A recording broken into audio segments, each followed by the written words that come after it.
Kia ora koutou, and welcome to our final session, which is taking the temperature.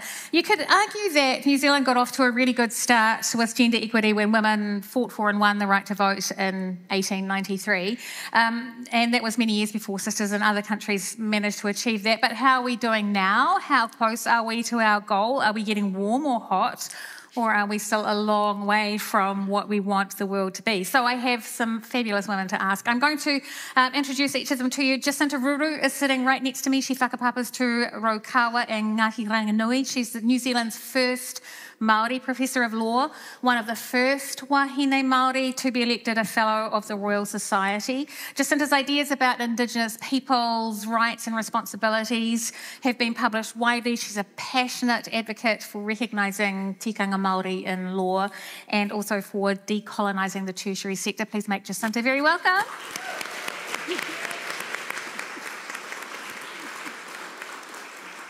And next to her is one of New Zealand's much-loved writers, Fiona Farrell. Fiona was born in Oamaru and went to Waitaki, then to Otago, right here to study English, Toronto to study drama. And Fiona's first novel in 1993 won the New Zealand Book Award. She's since published 7 more novels and poetry, short stories and plays. I don't know why I'm telling you this. You know her probably really well. Women and girls are Fiona's specialty. She has 2 daughters and 4 granddaughters. Well done, good work. And she's lived nearly 30 years in Otanerito, a remote bay on Banks Peninsula, now lives right here. And Dunedin, please make Fiona very welcome.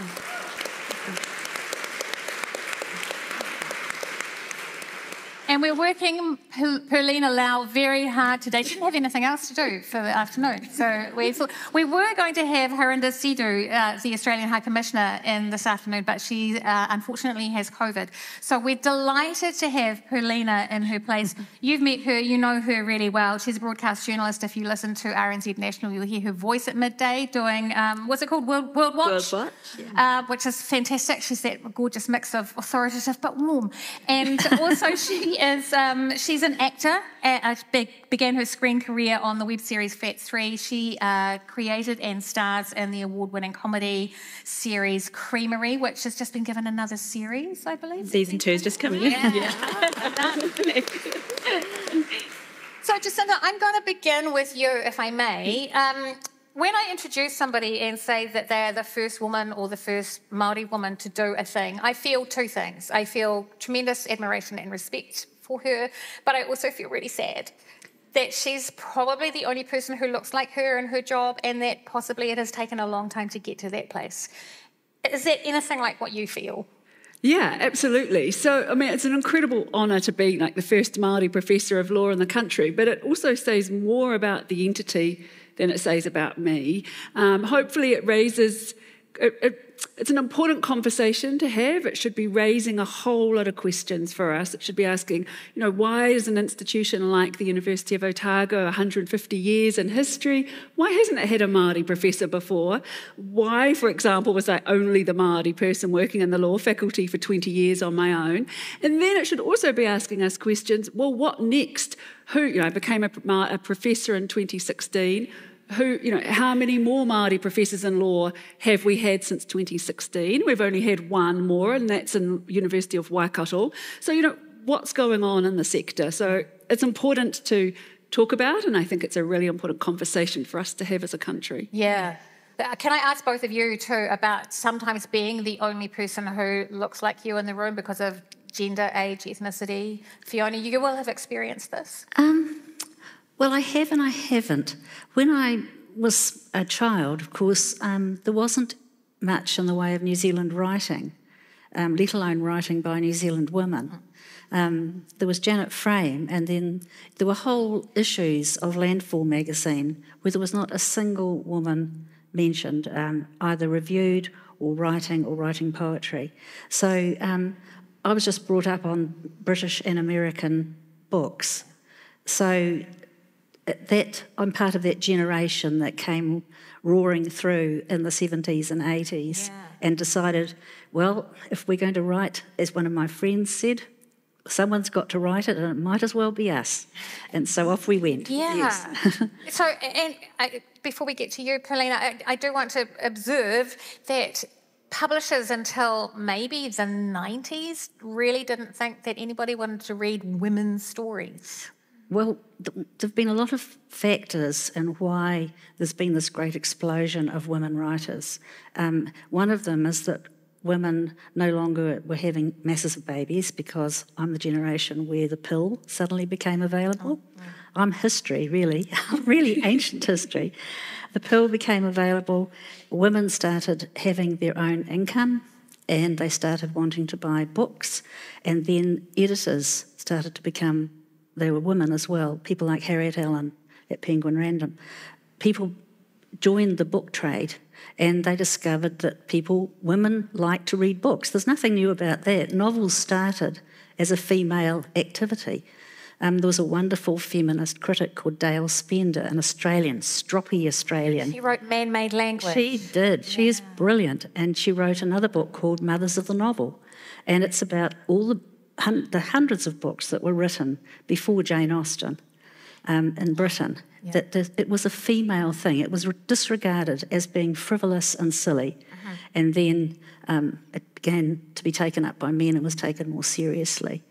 So it's always been a female activity, reading novels and writing them. Yeah. But it took a while, I think, in New Zealand for writers, New Zealand women writers, to get established. Yeah. Yes. That's a really great observation, isn't it? Those observations you've made. One is the difference that contraceptive, being able to choose when you have children, makes, and also things get valued once men start doing them. Yes, that's part of it. Amazing. Perlina, what about you? You must have moments in your life where you are the only person who looks like you in the room? Well, with the start of Flat 3, that sort of came from that, because we were... it was three of us. We'd just done a theatre show together. So we were three, early 20s Chinese Kiwi actors. And I think it's very hard to, especially if you're an actor where it's so visually based, it's very hard to separate the fact that we are Chinese from just being actors. And so we sort of looked around and thought, all the roles we were auditioning for were like for a cleaner or for a sex worker or for like the weird friend.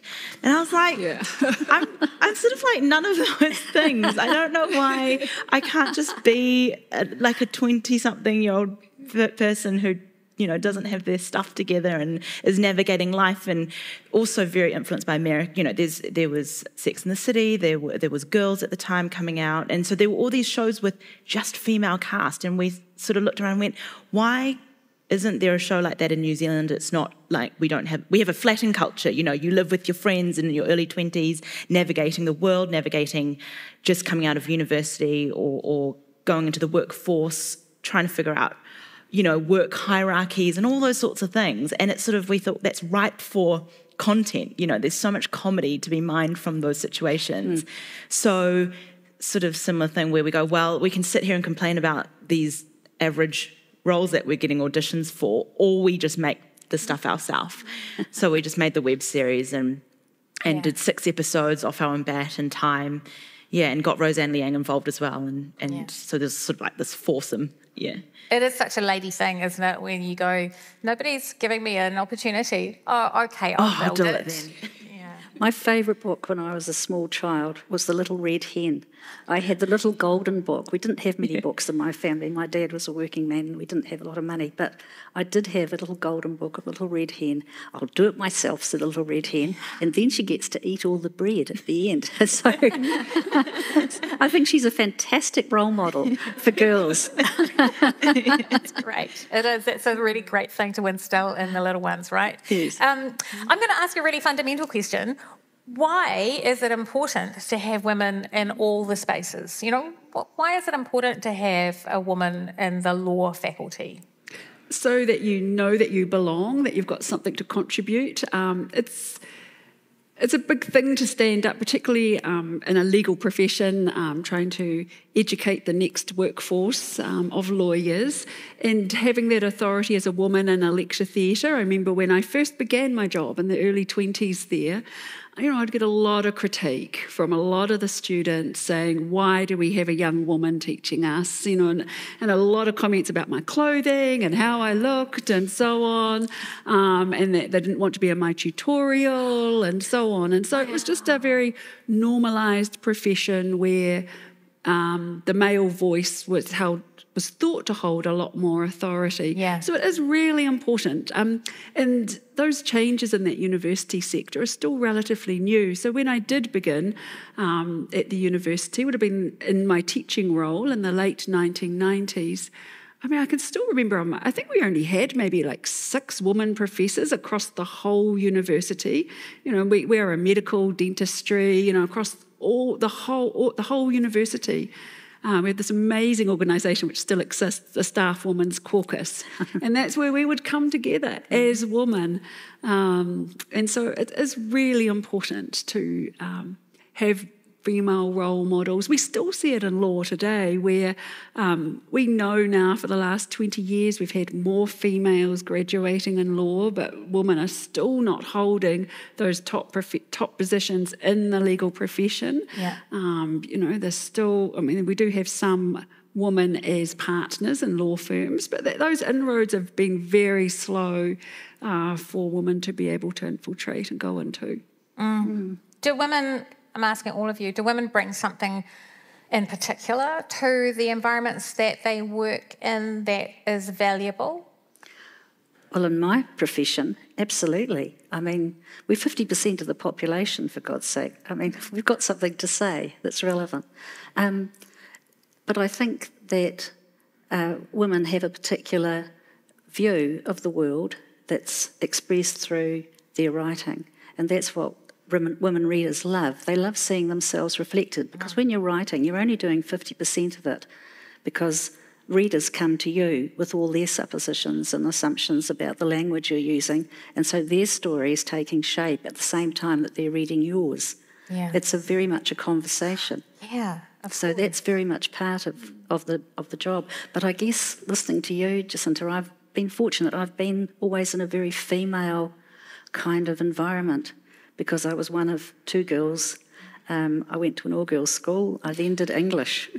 And we had some marvellous women teachers. We had a woman at Waitaki whose idea of teaching English was just to get us all to read all of Jane Austen.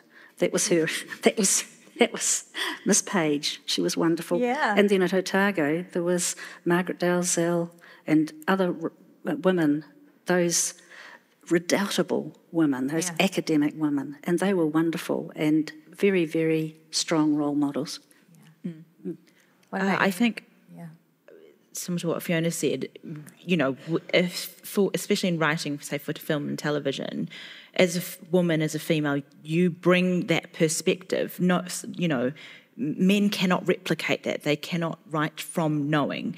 In writing, you say, write what you know, then that's what you can do. And also that just means that whatever the story is or whatever the script is, it's just going to be a better and a richer story rather than the same perspectives, and it's just getting that difference and that colour in there.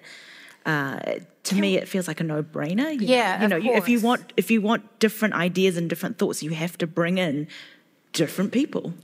Totally. Mm-hmm. Can we talk about what we were talking about in the green room, about you were saying about diversity is not, it's not about just ticking boxes. It's not about just, we need one of this ethnicity and one of that gender and one of that, and then it'll work. This was something that I watched a video recently of Taika Waititi saying, because diversity has become this really trendy thing and very like a hot topic in Hollywood, and for whatever, somehow diversity has become, we need someone of each colour on screen. And he's going, the Benetton. He goes, I didn't grow up with a friend group of one of each colour. It was just me and some other kids, And so we think it has to be like, the yellow and the brown. And he goes, no, what diversity really means is having diversity in, say, race in age and background, socioeconomic background, and have that throughout the writers' room, have it in producers, have it in the actors, and that's the way you enrich a project. Yeah. It's not just about the faces on screen, it's about also, if it's Māori stories, have Māori people telling the stories. If it's not saying you can't mix it, but have them lead the project, because it will bring a certain perspective that they understand. Yeah. Yeah. All right, let's fix the world now. So we've got the vote, and we've got equal pay. We're working on pay equity. Abortion is out of the Crimes Act and now a health issue.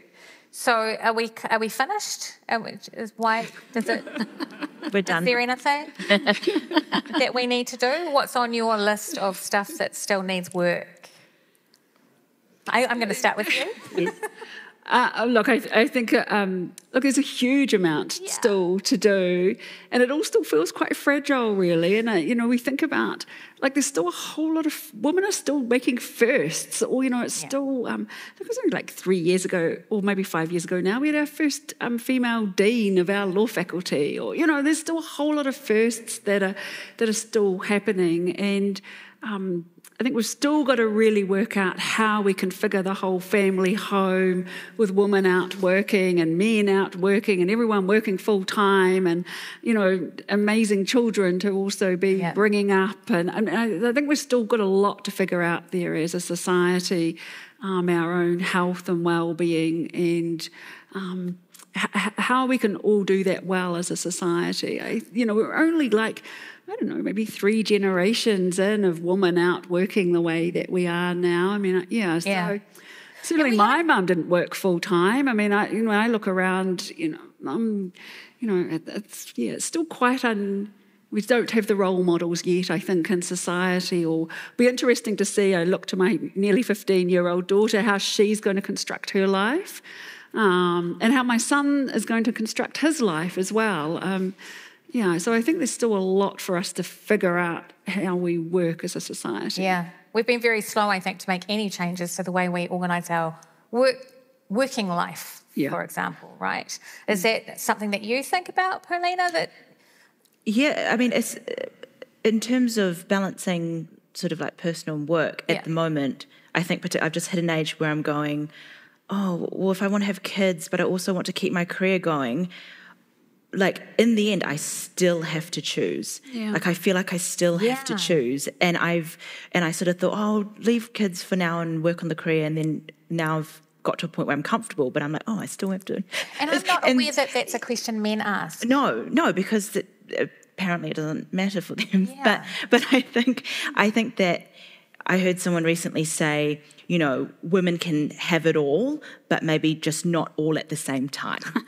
And if they do, it's probably because they've got a nanny, which also fine if that's what you want. But I think that there's a sort of a staggering of a timeline, and I sort of resent it a little bit. Yeah. Yeah. Are you shocked that we've only got this far, Fiona? Well, I'm 75, almost 76, so I've seen quite a lot of waves of more feminist, less feminist during my lifetime. Mm-hmm. I still remember the shock after I thought we'd done all the feminist stuff in the 80s, and suddenly there were all the pink frilly things in the warehouse for girls, and there were the camouflage military sort of stuff for boys.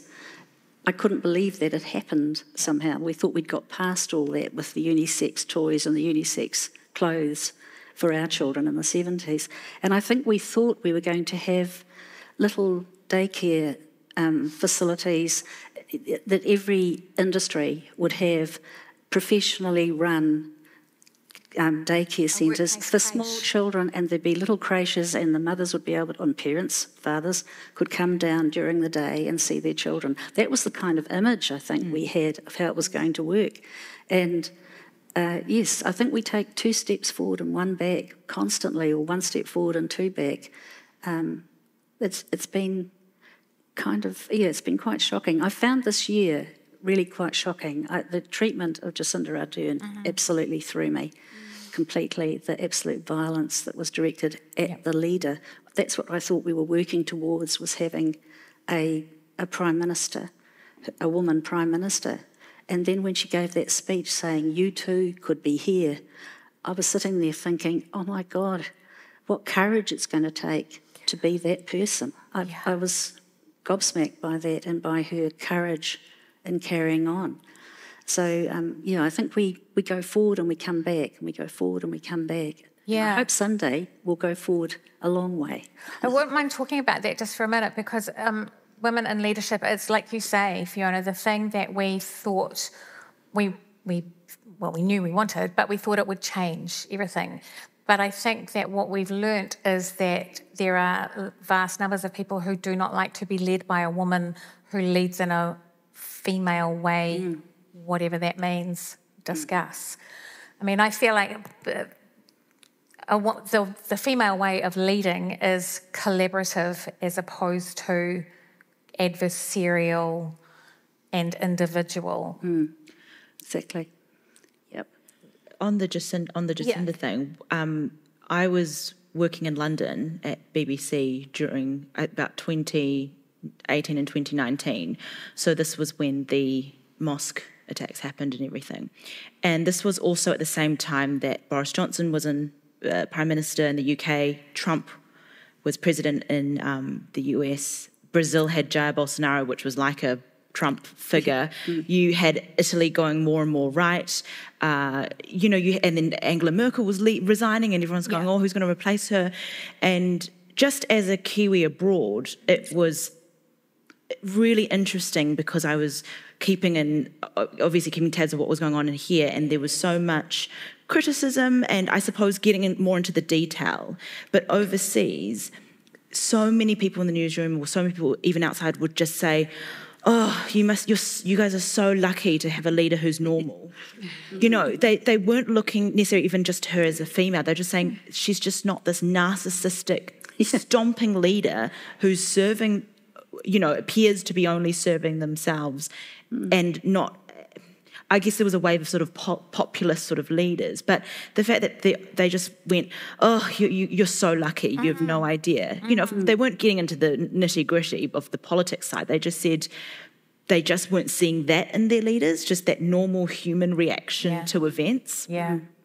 I get the feeling from the work that I do in women in leadership spaces that we're starting to appreciate that Te Ao Māori might offer some really useful ideas for us in terms of what leadership looks like, what taking care of the planet looks like, and attitudes to gender as well. Am I anything like on the right track, do you think? Yeah, absolutely. I mean, I think Te Ao Māori has a huge amount to offer all of us as a country, like even just that gender kind of thing. I mean, I love that ia, so I-A, ia is just, it could be he or she, that's just a normalised part of the Māori language, which is pretty cool. In terms of Māori leadership, that Māori leadership is very intergenerational, so it's always looking back to your ancestors and always forward to your grandchildren. And so that's something that would be amazing to bring more into the leadership roles in a more deliberate, purposeful role across the country, being more intergenerational,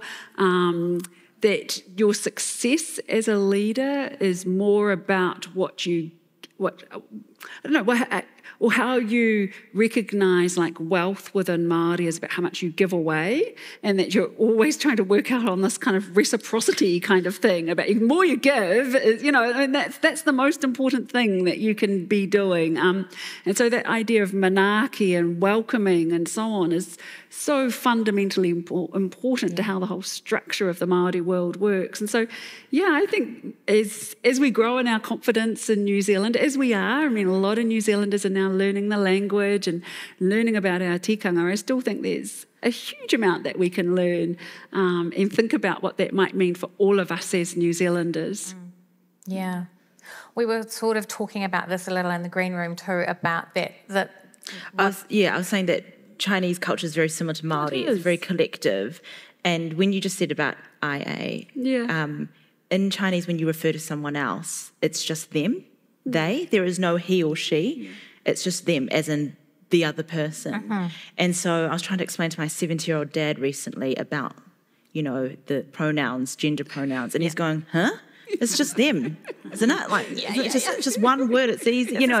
And he was going, and I sort of had to go backwards to explain to him how in English it's he and he, she, and he goes, oh, okay, that's weird. It's just them, they, isn't it? You know, it's just, maybe it's lazy. It's just one noun for everyone. But yeah, and I think it's a very collective mindset, but you know, in the same sense that if you want to build and enrich something, you take ideas from everywhere, not just one place. Yes. Yeah. Okay, I want to, simple question. How will we know that we've reached gender equity? What will the world look like when the genders, all genders... I've got a good TV film reference for this. Yes, please. I can't remember who said it, but, you know, equality will be when there are as many mediocre films made by women as there are men. So, like, go mediocrity. Be average, you know. It's that. It's when we don't have to sit here and have these panels, because why would we need to? Yeah. It'd be pointless. And, you know, you can, if you're a filmmaker or a female anything and you fail, it's just you failing as a person, or the project not failing, as in the project failing as a project, but not anything to do with you being a female as a leader. It's just you as a person. Can I pick that up and pass it around the panel? That quite often in the world as it is at the moment, everything that you do, you feel like you have the weight of your whole gender sitting on your shoulders, or your ethnicity sitting on your shoulders, and it's not just you walking out to do a thing. If you fail, then all women are shit. I find what I feel very deeply, I'm the descendant of Irish famine refugees and Scottish crofters who were thrown off their land. And my great-grandma couldn't write her own name. She signed with a cross. So what I feel is really not just the women thing, but that I'm speaking. I always have felt like this, that if I'm able to write, it's just enormous luck that I was born in this country, in this century, and I carry the weight of them on my shoulders. All those people who trailed off or who died on the road in Ireland, a million people, or who went off to, you know, trailed away from their homes in the Highlands. I mean, those are the people that I'm descended from, and I feel their presence really strongly, and that's my duty. I feel like a sense of duty to speak for them. So that's my background. Yeah, and I feel very, very similar to that as well. And I don't necessarily see that weight of the world, I just see that opportunity. I've been given this most incredible opportunity that, you know, my grandmother, from my mum or my dad's side, have never had this kind of opportunity that I've had. You know, first in university, to go to university, you know, the degrees, the opportunities I've had. I mean, I just think that gives you a huge drive and the responsibility is that you try to make things better for the next generation coming through. And so I see that as a huge opportunity, and there's so many things that we can be doing, you know, small and big, and every day we can be really conscious and active around how it is that we're going to contribute to that. So I just feel very fortunate to have the opportunity. That's good. And grateful to all those politicians and bureaucrats who plodded along, changing a little bit here, a little bit there, adjusting things. That's why we have the opportunity. Yeah. That's why we're where we are. Yeah. Fantastic. Thank you, all three of you. Jacinta, Fiona and Perlina, give them a round of applause.